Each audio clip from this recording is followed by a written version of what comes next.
If you remember, when we set up our project, we selected Node.js in the project template.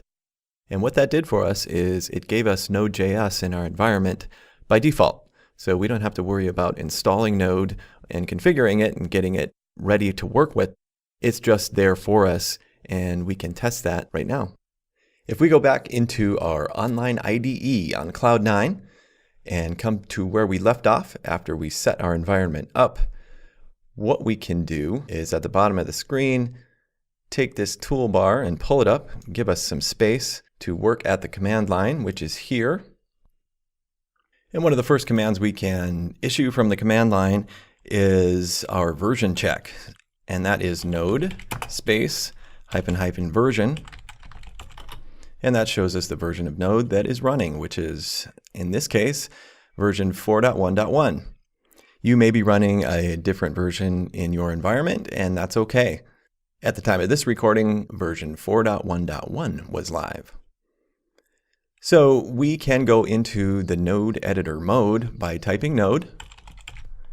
Hitting enter, we can see that there's a greater than sign, and that indicates we are in Node mode. So we are live with Node. One interesting Node command that we can use from the Node editor command line is console log.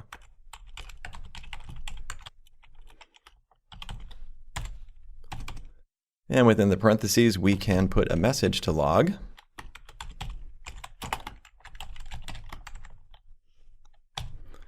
Hit enter, and our message is logged out to our console. Aloha world.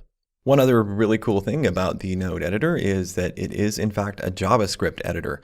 So we can actually enter some JavaScript and execute it right here.